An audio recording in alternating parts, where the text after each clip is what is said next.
Sir last year budget அலோகேஷனில் infra நல்ல ஒரு எக்ஸ்போசர் தான் கொடுத்துருந்தாங்க. ஆனால் லாஸ்ட் இயர்லேருந்து 1 இயராக இன்ஃப்ரா வந்து பெரிய பர்ஃபார்மன்ஸே இல்லை. ஸோ நெக்ஸ்ட் இயர் எப்படி இருக்கும்னு எக்ஸ்பெக்ட் பண்ணுறேன். ஃப்ராங்க்லி டு சே போன வருஷம் ஒரு பயம் இருந்தது. ஏன்னா அந்த இந்தியா பாகிஸ்தான் வார் வந்ததுக்கப்புறமா இன்ஃப்ராவுக்கு வந்து அதிகமாக செலவு பண்ணாமல் அந்த பணத்தை வந்து கொண்டு போய் நம்ம டிஃபென்ஸில் பண்ணுவாங்க அப்படின்னு சொல்லிட்டு ஒரு பயத்தில் தான் இறக்குனாங்க. அந்த டைம் வேறு ஒரு மோசமான டைம் இருந்தது. எப்படின்னா எப்பயும் மழை காலத்தில் எல்லா இன்ஃப்ராஸ்ட்ரக்சரும் கீழே இறங்கும்.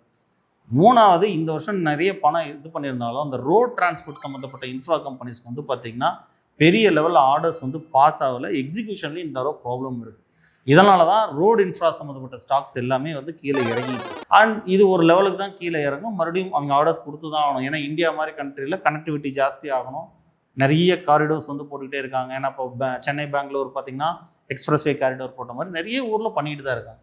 ஸோ இந்த எக்ஸிக்யூஷன் வந்து போயிட்டு தான் இருக்குது. அதே மாதிரி எல்லா இன்ஃப்ரா கம்பெனிக்கும் தன்னுடைய மார்க்கெட் கேபிடலைசேஷன்லேருந்து 5 மடங்கு 8 மடங்கு ஆல்ரெடி ஆர்டர் புக்கும் வச்சுக்கிட்டே தான் இருக்காங்க.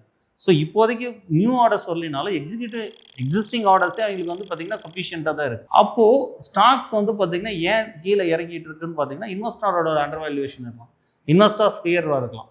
அப்புறம் ஒரு சில டைம் வந்து இந்த மாதிரி ஃபியர் வரும்போது அது சில நாட்களுக்கு நீடிக்கும். இப்போ நாமளே நிறைய இன்ஃப்ராஸ்ட்ரக்சரில் இன்வெஸ்ட் பண்ணியிருக்கோம். எக்ஸாம்பிள் பில்கானே வச்சுக்கோங்களேன். வந்து பார்த்தீங்கன்னா நம்ம இன்னைக்கு ஸ்டாக் வர வேலை 110 ரூபா, கிட்டத்தட்ட ஏர்னிங்ஸ் பர் ஷேரே ஒரு இந்த கம்பெனியோட அவ்வளோதான் இருக்குது. புக் வேல்யூவோட கம்மியாக இருக்குது. புக் வேல்யூ 150 ரூபா இருக்குது.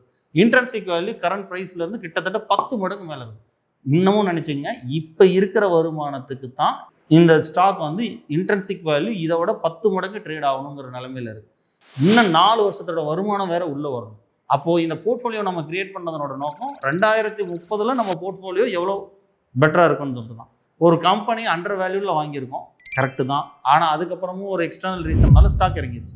ஆனால் நம்மளுடைய அப்ஜெக்டிவ் என்ன, 200 ரூபாய்க்கு வாங்கின ஸ்டாக் 2000 ரூபா போகுமான்னு தான். அது 2030க்குள்ளே போயிருங்கிறதுக்கான சான்சஸ் இருக்குது. ஏன்னா இன்ட்ரென்சிக் வேல்யூ இப்போவே 1300 ரூபா இருக்குது. இன்னும் 4 வருஷத்து வருமானமும் உள்ள வரணும். இதெல்லாம் வரும்போது போகும்னா அப்போ நாம் கரெக்டான பாதையில் தான் போயிட்டுருக்கோம். ஆனால் டெம்பரரியாக இந்த பெயினை வந்து நம்ம தாங்கி தான் ஆகணும். இல்லை பணத்தை மறுபடியும் இன்வெஸ்ட் பண்ணி அந்த பெயின்லேருந்து சீக்கிரம் ரெக்கவர் ஆகலாம். ஆனால் இன்ஃப்ரா கம்பெனிஸ் கண்டிப்பாக மோசம் போகாது. ஏன்னா இன்றைக்கி இருக்கிற மியூச்சுவல் ஃபண்ட் செக்டர் எடுத்துக்கிட்டிங்கனாலும் இதே இன்ஃப்ராவில் தான் அவங்களும் பெரிய லெவலில் இன்வெஸ்ட் பண்ணிக்கிட்டே இருக்காங்க. ஸோ நாம் வந்து எங்கள் யாருமே இன்வெஸ்ட் பண்ணாத ஒரு துறையில் வந்து இன்வெஸ்ட் பண்ணலை, கரெக்டான துறையில் தான் இன்வெஸ்ட் பண்ணியிருக்கோம். நம்மளுடைய எய்ம் 5 வருஷம்னா கண்டிப்பாக 5 வருஷத்தில் நமக்கு தேவையான விஷயங்களை இந்த இன்வெஸ்ட்மெண்ட்ஸ் வந்து பார்த்திங்கன்னா நமக்கு கரெக்டாக திரும்ப தந்துடும். ஆனால் அது வரைக்கும் தேவை கொஞ்சம் பொறுமை, அவ்வளோதான்.